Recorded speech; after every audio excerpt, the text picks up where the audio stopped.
It's 2 o'clock. Good afternoon. I'm Rhys Wicks with 2NRFM Hunter News. Forjax is set to announce up to 150 more job losses at the Tomago shipbuilding site as the naval destroyer contract comes to a close. The remainder of employees at the site will also be out of work should contracts not be locked in within the near future.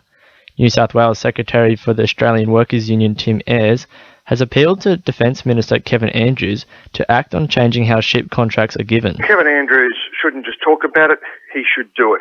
He should act now to ensure that there's a continual supply of contracting opportunities, not guarantees for local shipbuilders, but opportunities to compete. He should do it so that he sends these companies a signal that within their investment horizon, they continue with confidence to invest in jobs in Australia.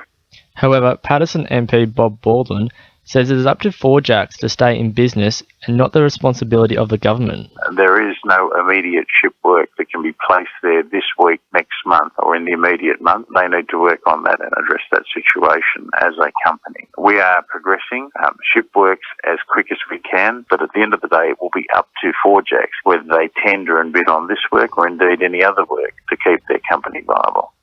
Fire and Rescue New South Wales is urging Hunter residents to return recalled items as soon as possible after crews extinguished a washing machine fire in Arcadia Vale last night. The blaze caused minor damage to the laundry and smoke damage to the house, and the residents were aware their model was on the recall list. Superintendent Tom Cooper says the residents were unharmed, but the blaze was preventable. No injuries recorded. 2 children were taken to hospital as a precaution. Department of Fair Trading and Samsung have gone to great lengths to get this recall notified. These people were aware that their washing machine was one of these washing machines on the list. However, they continued to use it before it had been repaired by a serviceman. Fire Rescue New South Wales are urging anybody that has one of these washing machines to go to the website. The state's budgets of recent years are taking their toll on TAFE institutions across the state, including those here in the Hunter. The HSC syllabus has now been removed from Glendale TAFE, which follows declining enrolment numbers from last year of more than 30,000 students statewide. Wallsend MP Sonia Hornery says the New South Wales government needs to do more for TAFE institutions. My message to the Minister for Education, Adrian Piccoli, and to the New South Wales government is stop your cuts to TAFE, reduce the fees, and make more courses available again for students, particularly at Glendale TAFE.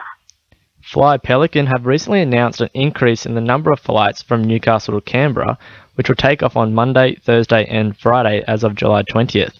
The increase has come about as a result of increased demand for the service, with many flying to Canberra on business.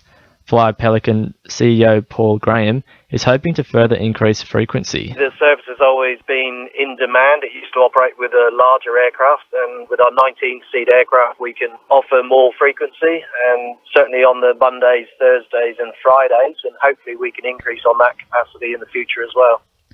2 people have died in a head-on car crash on the Pacific Highway at Narong, south of Bulahdelah.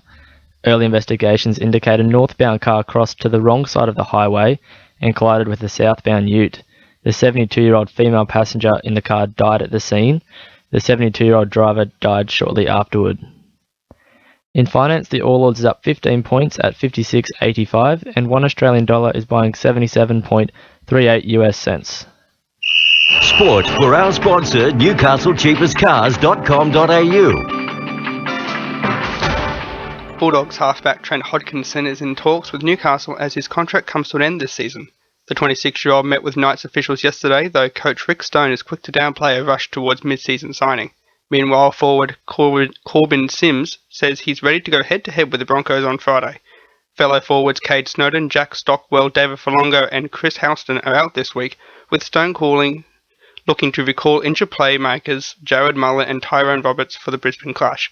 Sims says despite last week's loss, they're up for the challenge.